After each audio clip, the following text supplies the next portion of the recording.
Good to see you. Good to see you. Thank you.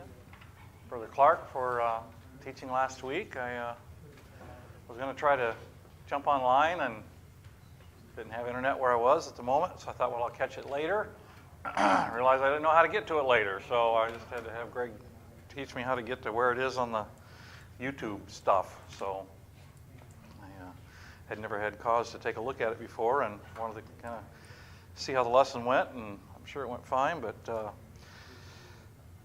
just appreciate Brother Clark and stepping in, and it's not easy to teach somebody else's lesson, and so it's one thing when you get to kind of prepare your material and so forth, but kind of hand it to him and said, here you go, and so that's not an easy position to be in. So we're winding down our foundational principle portion of our lessons, and we got 2 to go, and we're going to get them both today. So that's the plan. So as we move through today, so those of you who are here this morning will see a continuity between now and our worship services, with Brother Sonny being in North City today. So we just decided to take this opportunity to kind of get this section done and allow ourselves to move on to the more practical stuff the week after Easter. So our kind of current plan will be the week after Easter to kind of now move into the practical side of things and move a little away from the heavy biblical stuff, hoping we've set a good foundation for the activities that are before us. And so probably about 10 steps ahead of us, we should wrap up and hopefully put you on the course to a good financial, solid foundation as you move forward wherever you are in your life. This morning we want to talk about kind of a quick recap, as we always do. Remember, we talked about counsel, and a wise person seeks advice. Then how we handle money affects our relationship with the Lord. Reminding ourselves that God owns it all, controls it all, and provides all that we need. Then we moved on to our responsibility relative to finances and possessions, that we're stewards, responsible for faithfully managing what God provides. Then we spent that horrible lesson on debt. And realize just how enslaving debt is to us. And everywhere I go now, it's the harbinger. It's the message I share with everybody, young or old. Doesn't matter who. I try to do my best to prevent and stand in the way of anybody making a decision that takes them into debt. Then we spoke about giving, the other side of the spectrum. Doing so with the right attitude leads to a life of joy. Then last week's lesson was on saving. It's simple. Wise people save, foolish people don't. Okay, that's the outcome of last week's lesson relative to savings. And some people have trouble with savings because they kind of cling to those few verses in the Scripture, that talk about, don't store up for yourself treasures in heaven or on earth, rather in treasures in heaven is where you should be storing things up. Well, the key there is not that you're not supposed to save. The key there is they're not supposed to be for your own consumption. The key is not that we shouldn't provide for tomorrow and the ultimate opportunities that present themselves to us tomorrow and the problems that will occur for tomorrow, but rather that we are not to just simply hoard things for our own benefit. And that's the purpose of the Scriptures in the New Testament, where Christ tells the rich people, hey, you're not supposed to keep everything you got. It's about using what I give you. It's supposed to pass through your hands. Okay, it's supposed to pass through your hands. But Proverbs goes on and on about the wisdom in preparing for tomorrow and the eventualities that will come. The plans of the diligent leads surely to abundance, but everyone who is hasty comes only to poverty. And then our kind of 8 of 10 principles of successful money management, we added number 8, which is forego unnecessary expenditures now to make provision for future needs. And that's all about saving and investing and so forth. Remembering, of course, that God will supply all of our needs, but He expects us to live prudently. We talked a little bit about last week the subject material of inheritance, which is always an interesting subject. And the Scripture speaks highly of inheritance and providing inheritance for your children and your children's children, so that in essence you leave a legacy. Do you ever think about why leaving an inheritance is important? Is it about the money? Is it about the stuff? What would it be about? What's it about, leaving an inheritance? Just because the people below you in the tree of life have a bigger bank account to start with? Well, my kids and grandkids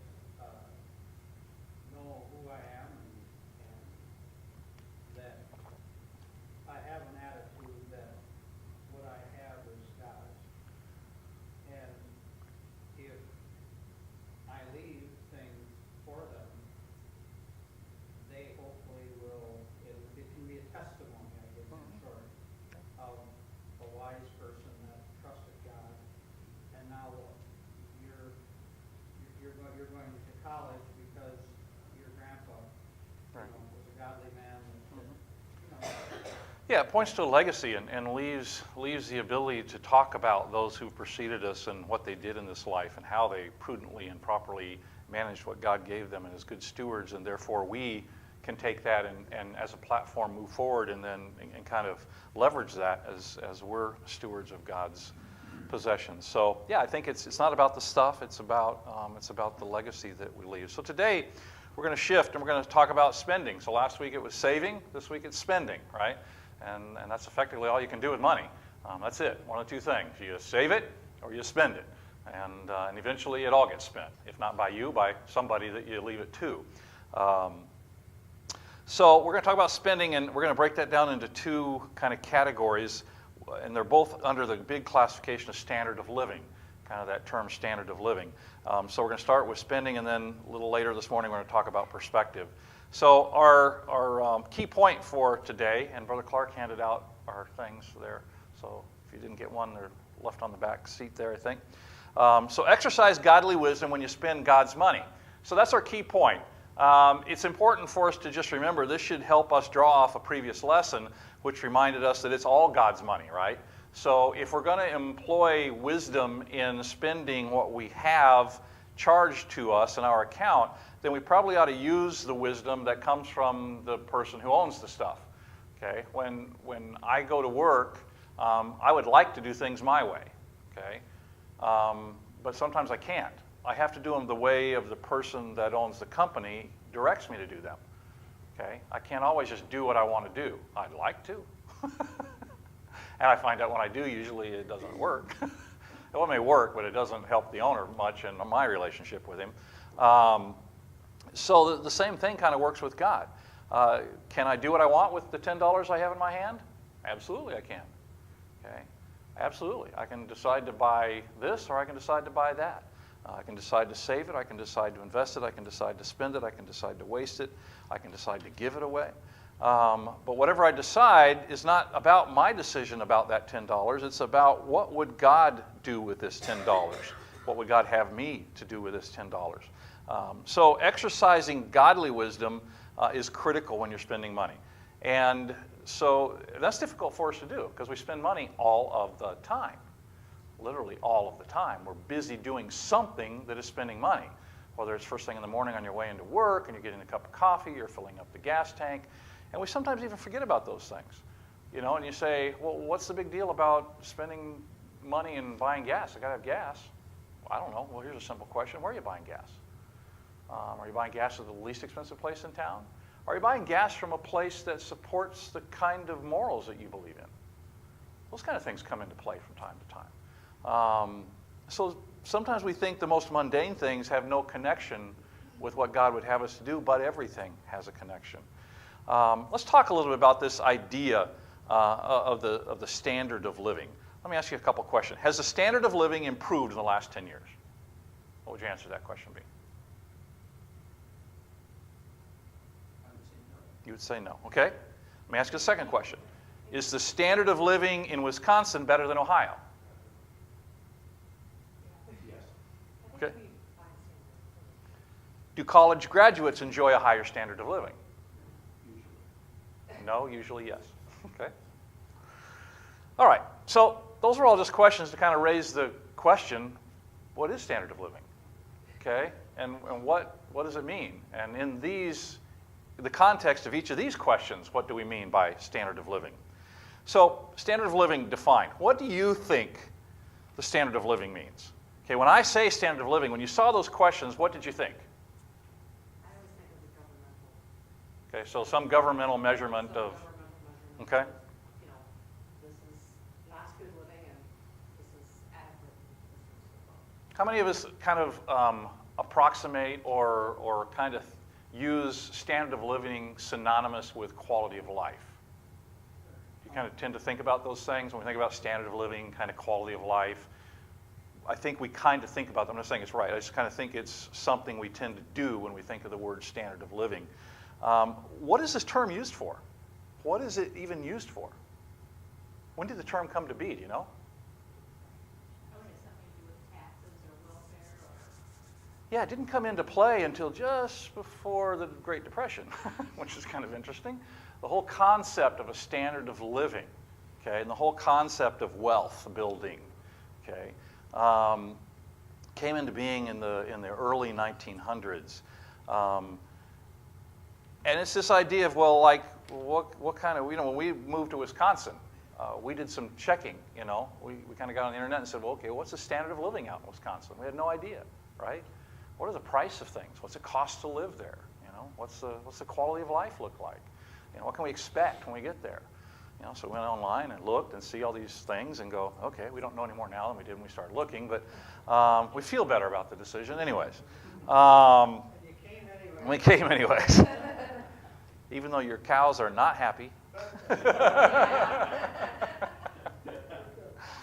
But let's define standard of living. This is the definition of standard of living. It's the level of material comfort as measured by the goods, services, and luxuries available to an individual, group, or nation. Okay?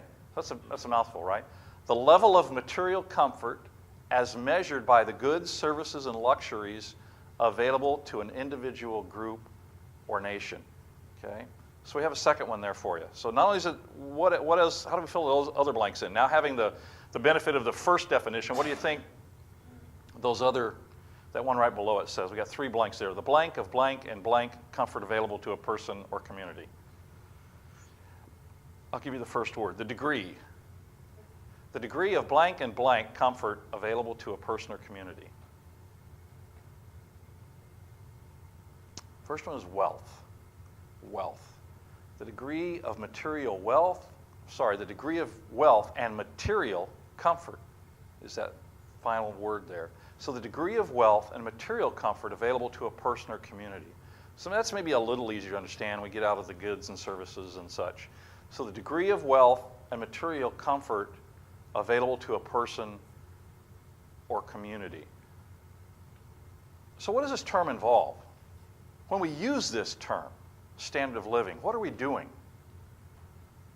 We're really doing 2 things with this term. We bring it into play whenever we're measuring and whenever we're comparing. Okay, so the term standard of living only comes up in the sense of a measurement. As Sister Alyssa said, relative, well, what's the government statistic about this and that and the other thing? Or in comparison, what's the standard of living in Wisconsin as compared to Ohio? Okay, there are statistics that will tell you what the standard of living is in Wisconsin as compared to Ohio. There are statistics that tell you what the standard of living is for a college graduate versus someone who doesn't graduate from college. Okay? So this term, standard of living, always involves measuring and comparing. Measuring and comparing. But the question is, what are we measuring and comparing to? Yeah. We're measuring and comparing to other locations, other people, other points in time. That's what the standard of living always does. It says, what is the standard of living in this location compared to the standard of living in that location? Because, see, it doesn't matter if you only have one location. If we go tell you the standard of living in Ohio is an 86.2, what do you know right now? 86.2. Yeah, what does that mean to you? You have no frame of reference, right? You don't know that the standard of living in Wisconsin is 88.3. Well, now we know something. Now we know that the standard of living in Wisconsin is a little higher than the standard of living in Ohio. Okay, I don't know that those are the numbers. I just made up numbers. So what about the standard of living of college graduates compared to those who don't? Well, that's a comparison. If I only know the standard of living of a college graduate is measured in the 500 scale, and those who don't, I don't know that, I still don't know anything. I've got to have that comparison. And then finally, we often compare ourselves, and this is the most frequent comparison, is how is our standard of living today compared to the standard of living 5 years ago, 10 years ago, 100 years ago. Do you know what things go into standard of living? The composite index? That mess of things they measure? It's a lot of stuff. It's cost of health care, it's a cost of housing, it's cost of transportation, it's wages, it's the availability of jobs, but it's all statistical information, right? They're all quantitative. There's no qualitative issues in there, which I find interesting because, as I said earlier, we tend to compare standard of living with quality of life, okay? although standard of living is only quantitative, only and always, because it's the only things they can measure, right? You can't measure the quality of something, okay, in the real true sense of the word, because that's what? In the eyes of the beholder. It's like a painting. Is that a beautiful painting or a horrible painting? I don't know. Get 10 people stand in front of it, you'll probably get 10 different various answers, right, of where it sits on the scale of good versus not. So measuring and comparing to what? It's always other locations, other people, other points in time. So what does that make it? It makes it a relative measurement. Okay, it's a relative measurement. What does the Bible say about that kind of a measurement? Yeah, it's not worth using. It's just not worth using. It's relative, because it's relative to everybody else. Remember when we talk about a standard, what do we say about a standard? Often, the Bible, I can't carry it anymore. Here it is. The Bible, you hold up a Bible, and you say, that's the rule of faith and practice. We call it the rule of faith and practice, or sometimes the standard of faith and practice. It's a standard to which we measure ourselves. But the standard of living is a standard not that I measure myself against, it's how I measure myself compared to you, and the people in Ohio, and the college graduates. It's not really a standard, because it's constantly moving. It's a comparative term, as opposed to saying, how am I doing compared to the Word of God, which, as Alyssa said, is unchanging. Okay? It doesn't change. It's a relative measurement. Everybody's standard of living is constantly shifting, because all those things we mentioned that are statistics that they're tracking are constantly shifting. And they'll then later decide that they want to add, well, hey, we need to think about this. We didn't used to think about this. We need to add this to the standard of living composite. Well, what's that just do with all the standard of living composites that were calculated before that factor came into being? It's relative. What's all this mean? The Bible establishes or sets one particular standard of living for all Christians. True or false? The Bible establishes or sets one particular standard of living for all Christians. True or false? You say true. Anybody else?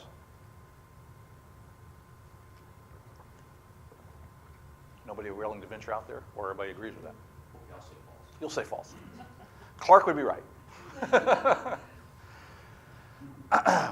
It's false. The Bible does not establish one particular standard of living for everybody. Okay? God doesn't tell us we all have to have a bank account like this, health care like that, a job like this, an education like that. Doesn't do it. Okay? Remember our definition of standard of living. Okay? It's the degree of wealth and material comfort available to a person or community. Okay, it's the level of material comfort as measured by the goods, service, and luxuries available to an individual group or nation. So the Bible doesn't say your standard of living needs to be like this. Next question, the Bible, or next statement. The Bible contains principles to guide all Christians to an appropriate standard of living. True or false? True. That one's true, right? The Bible contains principles to guide all Christians to an appropriate standard of living. But what's key about that? What is key about that? Say that again?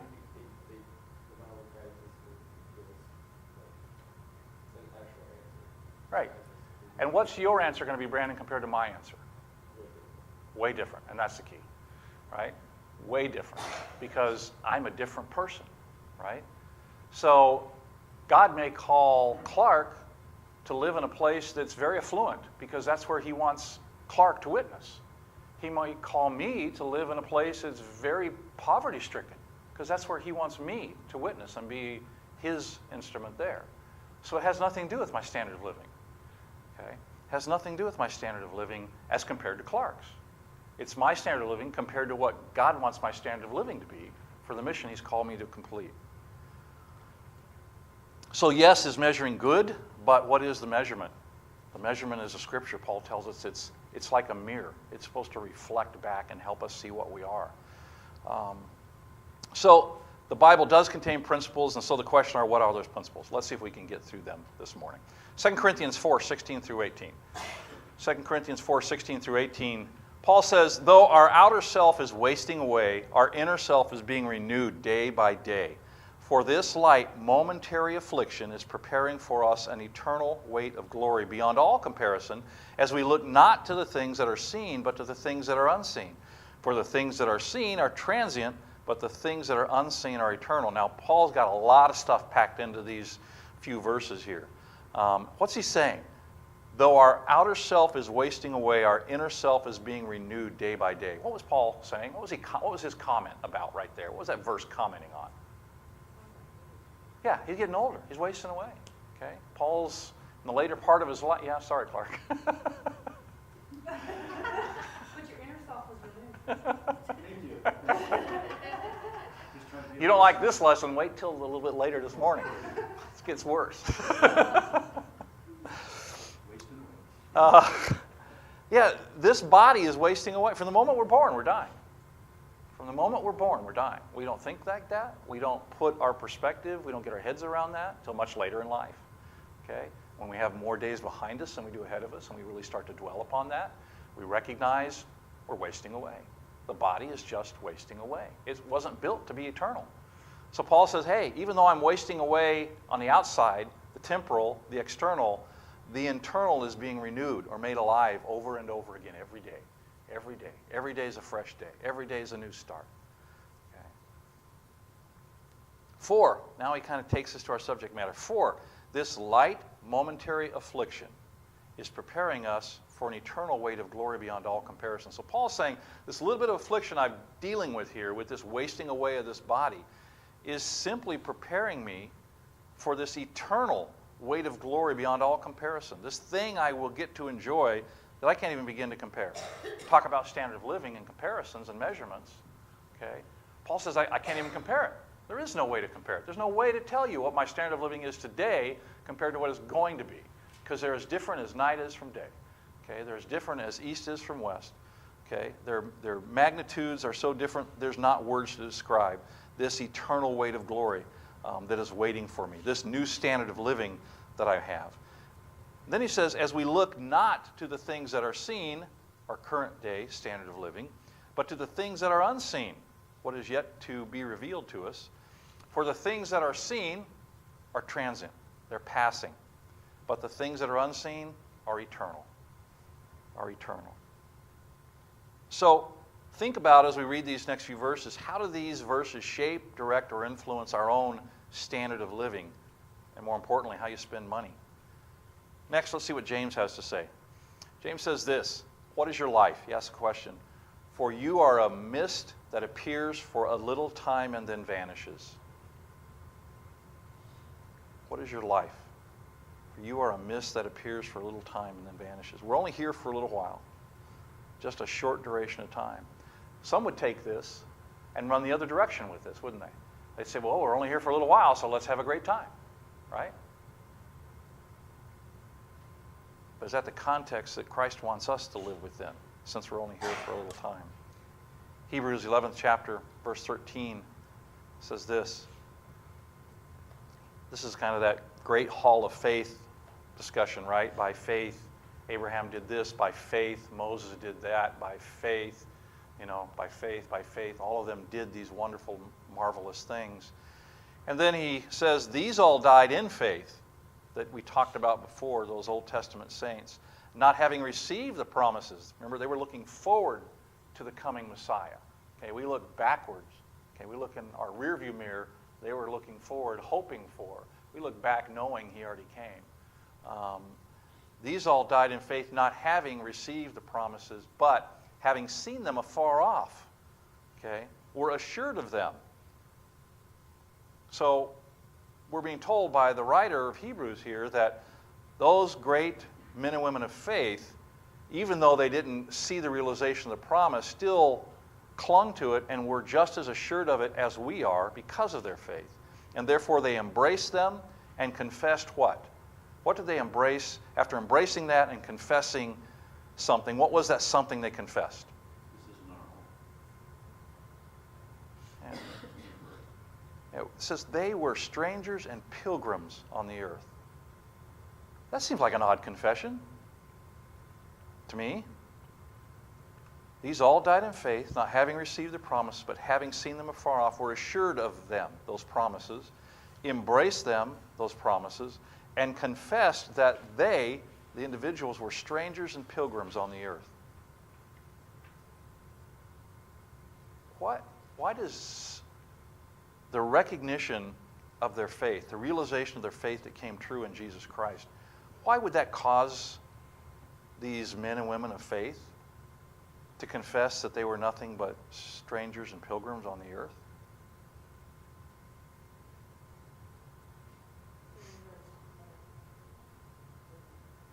Yeah, because not only did they see the hope of the coming of the Messiah, what other hope did they still see? The same one we see, right? The one that's before all of us. It's that this is just kind of the prelude to real life. Okay? This is the step before the important thing. Okay? This is where we're at now, but this is temporary. And as such, we're just strangers, we're pilgrims roaming around. 1 Peter said it this way. He says, "Beloved, I beg you as sojourners and pilgrims abstain from fleshly lusts which war against the soul." How does that verse play into a standard of living? Let's just think about the standard of living for a moment. We can go lots of directions with this verse, but how does this verse play into standard of living when Peter says, "Beloved, I beg you as sojourners and pilgrims abstain from fleshly lusts which war against the soul"? How's that factor into my spending, my whole concept of my standard of living? In what way?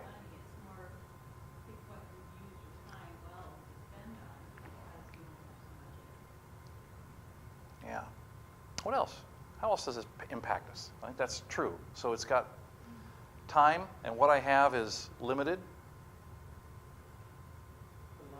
A lot of people also spend a lot of money on fleshly lusts that certainly should be spent on something else. Yeah, we look at fleshly lust, of course, and our mind goes to all these, deviant type of things. But fleshly lust isn't always a quote-unquote deviant type of behavior. It's just anything that I want. Okay? Anything that I want. Okay? Yeah, it's just, so it doesn't have to be this horrible thing. Okay? It's just, well, I really want a new car. Okay? Okay. Huh? Starbucks. I want a Starbucks. Okay. And so Peter says, think about what you do in light of the fact that you're a sojourner, you're a pilgrim. Paul, writing to the church of Thessalonica, said these words in 4:11 through 12. He said, "Aspire to live quietly, and to mind your own affairs, and to work with your hands as we instructed you, so that you may walk properly before outsiders and be dependent upon no one." There's a nice case for how should our social government structure work, right? Okay. So that we're dependent upon no one. Okay. Take care of yourself. The idea here that Paul says aspire to live quietly, the idea of quietly comes not just with quiet in the term of the volume, but quiet more in the term of simplicity. It brings along the idea of a simple approach to life. Okay? Rather than hectic, busied, complicated. It's the opposite of those things Paul tells us to aspire to. We sometimes think, well, gee, wouldn't it have been nice to live in Paul's day because life must have been so much easier. I don't know. Would you like to live back then? Okay. With every age comes both pluses and minuses, right? It's the age of, well, I don't have all these things competing for my interest, right? I don't have to decide whether I'm going to go to the movie or rent a DVD or play air hockey or all these 5,000 things I can be thinking about. I can either stare at the stars or I can stare at the moon because that's all there is to do. Okay? But that sounds like a negative, but turns into a positive very quickly when we realize I can be more contemplative and I can get in touch more with my Creator and so forth. So the positive and the negatives always come to bear when we think about living in a different age. And we sometimes think, therefore, that because these folks lived 1,000, 2,000, 3,000, 4,000 years ago, that life doesn't somehow compare. That it's just not fair to say, well, yeah, but that was then and this is now. Okay? What did Solomon say? Do you remember one of his famous sayings? There's nothing new under the sun. Okay? So already by Solomon's time, he's saying, we've all been there and done that. It's all the same stuff. It all boils down to the same things. It may be a different vehicle that it causes us to arrive from point A to point B, but we still got to get from point A to point B. It may be different issues that oppress our teenagers or influence our kids, but it still is an issue that oppresses teenagers and influences kids. Okay? It is still things that compete for my time, whether it's my wife, my husband, my job, my child, my friend, the wolf that's trying to eat my children, whatever it is always something. So I think we need to kind of get ourselves in context too, remembering it's not quite so different than it was 1,000 or 3,000 years ago. Ephesians 6 and 12, Paul, writing to the church at Ephesus, says this. He says, "For we do not wrestle against flesh and blood, but against rulers, against the authorities, against cosmic powers over this present darkness, against the spiritual forces of evil in the heavenly places." He tells us very simply, hey, your battle isn't with flesh and blood. That's really not where your battle is. That's really not where your struggles are. Your struggles are against cosmic powers over this present darkness, or spiritual forces that we understand. Let's keep reading. We're going to try to pull all this together in a minute. It's how all this has to impacts our standard of living. John 8:44 says this. It says, "You are of your father the devil, and your will is to do your father's desires. He was a murderer from the beginning and does not stand in the truth, because there is no truth in him. When he lies, he speaks out of his own character, for he is a liar and the father of all lies." How would you like that to be spoken about you? You are of your father the devil. Okay, so now we're going to describe this father, the devil, right? And your will is to do your father's desires. He, now talking about him, was a murderer from the beginning, does not stand in the truth, there is no truth in him. Okay? Jesus here is saying it's not just a case of he doesn't stand for the truth, right? Sometimes we don't have the backbone enough to stand for what's right. Okay? But there lies within us the truth. We've just made a conscious decision not to stand for it. But that's not what he says about Satan. He says he does not stand in the truth because there is no truth in him. None. He is absent of truth. When he lies, he speaks out of his own character. What is Jesus saying about Satan here? He acts the way he is. Yeah. When Satan speaks, what can you count on? It's a lie. Okay, he doesn't commingle truth with a lie because he can't, because there is no truth in him. He is a liar. Okay, it is his character. It is his nature. He can do nothing but lie. It's having a bad fountain. You are only going to get bad water out of a bad fountain. You're not going to get sometimes good and sometimes bad. It is bad water. When he lies, he speaks out of his own character, for he is a liar and the father of lies. Now, why does this matter? Why does Satan's character come to play when we think about spending and our standard of living? Whose world is this? His. He's in charge. Okay? He's been given free reign over the material part of this planet. Okay? So who is directing all of this stuff? Who's directing standard of living and quality of life and all the things that we talk about so much? Where's that come from? Well, if it's a worldview, if it's a worldly view, it comes from Satan. Got nowhere else to come from. 1 Peter 5:8. Be sober-minded, be watchful. Your adversary, the devil, prowls around like a roaring lion, seeking someone to devour. I think the King James Version says, seeking whom he may devour. I like this version. It's more true to the original. Your adversary, the devil, prowls around like a roaring lion, seeking someone to devour. King James kind of gives you the impression he's got an idea in mind of who he wants to devour, seeking whom he may devour. This one says, seeking someone to devour. Almost just anyone, just someone. And who will the lion strike? The weakest. So whoever's the weakest at the moment, right?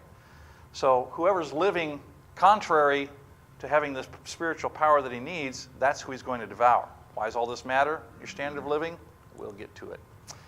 2 Timothy 2, 3, and 4. Share in the suffering as a good soldier of Jesus Christ. No soldier gets entangled in civilian pursuits, since his aim is to please the one who enlists him. Okay, we'll leave that one because I can't talk too much about it without making my point. Romans 12 and 2. Paul said to the church at Rome, do not be conformed to this world, but be transformed by the renewing of your mind, that by testing you may discern what is the will of God, what is good and acceptable and perfect. Do not be conformed, but be transformed. So we're going to try to wrap all this together now. We're going to try to give you some spending strategies, all right? Something to help you with establishing where your standard of living ought to be, because Brandon's, as we said, is different than mine. We're all different. So what is the strategy that I should employ when spending? What are the ideas? What are the principles that I really should bring to bear when I get ready to write the check, make a decision about purchasing something, or going somewhere and causing myself to take some of God's money and put it on the table? What should I employ? First, think with an eternal perspective. Okay, so think. Okay, that's the hardest thing for all of us to do. We tend to make most of our purchasing decisions by what? Yeah, by our feelings, by our gut, by our emotion. Okay, so the most important thing you do when deciding what to spend your money on is to think. Okay, use the rational power that God gave you. Think. Okay, think with an eternal perspective. Okay, think with an eternal perspective. Remember all the things that we talked about? We're not here very long. This place is going to be gone. We're going to be out of here. We're just, here for a little while, kind of a thing. This is the prelude to the long term, where we talked about the way we spend our money impacts our relationship with God. Where our heart is where our money is. Our heart ought to be where His is. Lay up treasures for yourself in heaven. All this should start coming to your mind now as we think about, what do you mean an eternal perspective? I mean, are you spending money like God would spend money to further His kingdom and increase the size of heaven? Is that where your money's going? Now, it doesn't mean I don't go to the grocery store and buy food, right? Because I got to eat in order to be here to witness. Okay? So let's keep our head on straight. We're not just saying, oh, well, I can't eat and I got to sit in the dark all the time. No, that's not what God said. But He said, take care of yourself, okay? So you can go do these things. So think with an eternal perspective. Next, maintain the identity of a pilgrim. Maintain the identity of a pilgrim. Those Old Testament saints were sojourners, were strangers, were pilgrims. What's a pilgrim? How does a pilgrim live? How does a sojourner live? How does a wanderer live? How does a nomad live? They don't get attached to any one place. And they're mobile. And they can pick up and move easily. Yet what do? We spend all our lives putting down roots. Putting down roots. And all the time God's saying, I don't want you putting down roots.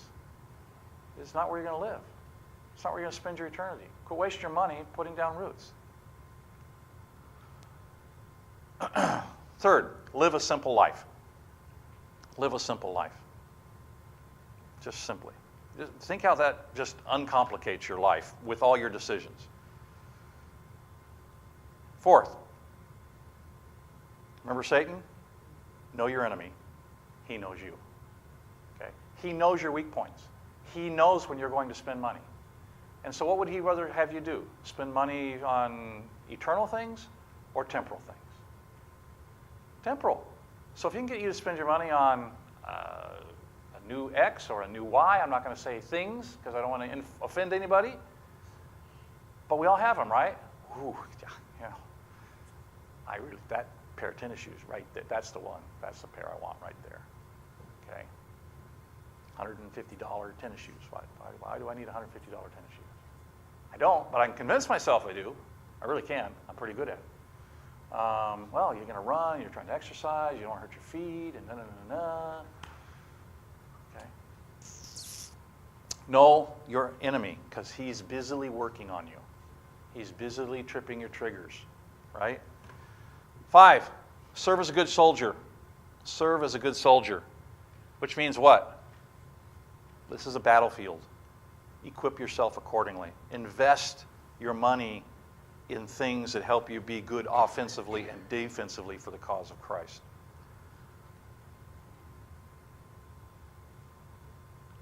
Finally, be a nonconformist. Be a nonconformist. Remember Romans 12:2? Don't be conformed, but be transformed. This was a big thing in the 60s, okay, when I was growing up. They just talked about, well, these kids are just nonconformists. Well, good for them, because the establishment has got it wrong. Okay? The only one who has it right is Christ. And Paul said, don't conform to the world, but transform and be different than what you are today and make yourself more like Christ. Now, under that section called Consider, we just filled in those blanks, right? Think with an eternal perspective. Maintain the identity of a pilgrim. Live a simple life. Know your enemy. He knows you. Serve as a good soldier. Be a nonconformist. Let's jump back up to those couple lines between each one of those sayings that we just filled in. And let's take a look, excuse me, let's take a look at what questions those would help you ask. So, thinking with an eternal perspective, what question could you ask about a pending purchase? Okay, do I need it or do I want it? How about, will what I buy help me lay up treasure in heaven? Well, what I spend this on, is it furthering an eternal treasure for me? And again, we're not talking about the necessity of life where I have to buy food and sustenance, but am I buying the right food and sustenance? Am I buying too much? Am I being a good steward and making sure I'm frugal with my money so I have more money to spend elsewhere? Or am I wasting it on things that I don't really need? They go bad in the cupboard. I don't pay attention. All that stuff comes to bear when I start thinking about life differently. When I stand before Christ, here's another question. How many times do you ask yourself this question when you're getting ready to buy something? When I stand before Christ, will He judge this purchase as worthy? Or will it have been burned up as wood, hay, and stubble? We don't think too much about that when we go to the grocery store, or we go to the Home Depot, or we go to the whatever. But maybe if we try to force ourselves to do so, the questions will come more easily. Next, maintain the identity of a pilgrim. How about this question? Will purchasing this thing, you need to ask your own, but will purchasing this thing somehow tie me down, preventing my mobility and responsiveness to God's call? How about this? Does spending this money make me look more like a settler or a pilgrim? When I spend this money, do I look more like a settler who's building down his roots, or a pilgrim who's moving and sojourning and just staying here a little while? Live a simple life. Is this purchase needed to fulfill God's will? It's a good question. Back to the need or want that Maggie talked about. Will this purchase complicate my life? Because I'm buying this, what else will be required of me now? Well, I got to maintain it, and I got to have this service contract, and I got to have a guy do this, and I got to be at home when he does that, and I got to. Number 4, know your enemy, he knows you. Is this purchase motivated by Satan's lies? Does consuming this item have the potential of devouring me? Some of us have made those kind of purchases. That all of a sudden the thing you bought now consumes you. Right? How many of you could go, I wish I'd have never bought that.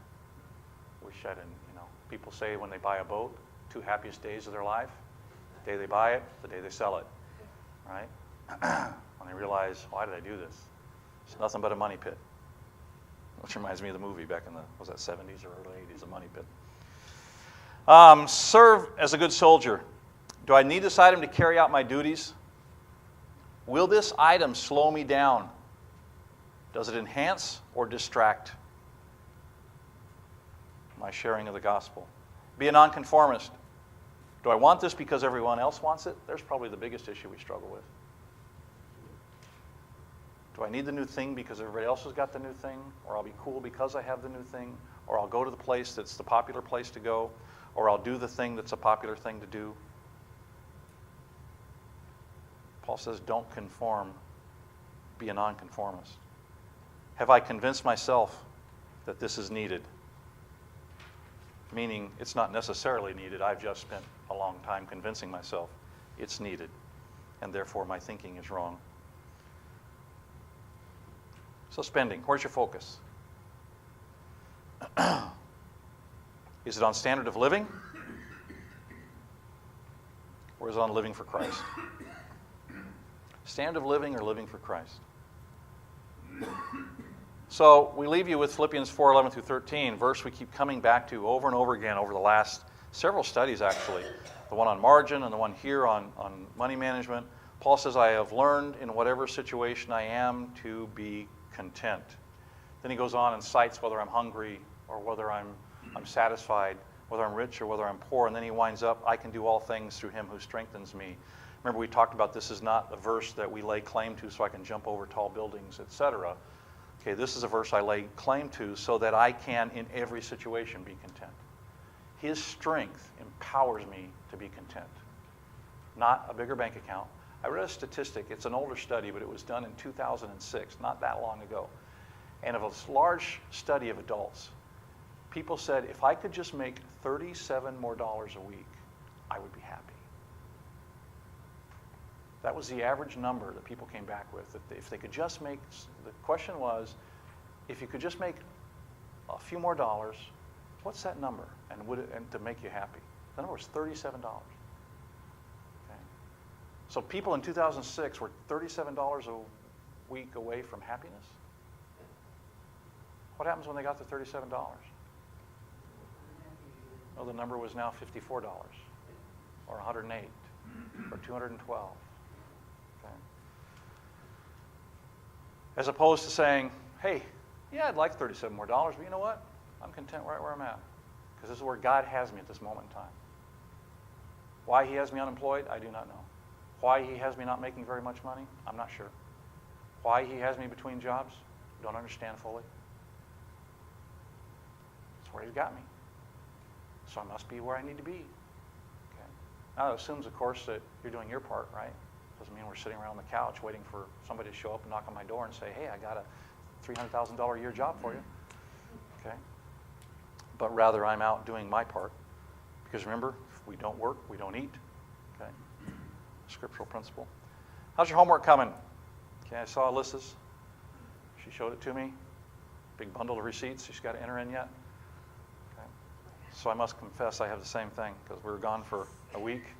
So I have a week's worth of receipts sitting there. So this afternoon sometime I'll go through and enter them in my little spreadsheet. So make sure you're doing so. That is the foundation of everything we're going to do. And it should be revealing something to you as you go through it. And I know it seems minuscule and difficult and maybe time-consuming, but I got to tell you, there will be no other thing you do more important than that step of recording everything you spend. Because one of the things we're going to ask you to do is do a cash flow plan. And you can't do a plan if you don't know where your money's going, right? If you're like most of us, you don't know where your money's going. Okay? At least not all of it. You may know where 80% of it's going, but it's that 20% that we want to focus on. That's what we want to get you freed up, right? That's what's going to help us in the long run take care of the things you need to take care of. So this afternoon, in another 45 minutes or 20 minutes or whatever it's going to be, we'll be talking about perspective, standard of living and perspective, and we'll tie right back into this lesson and see if we can build on it for the folks who come and join us. So thanks again for Clark for last week. This morning late will be our last lesson in the series of foundation, and then we'll move into the practical stuff. So thank you very much. See who else shows up.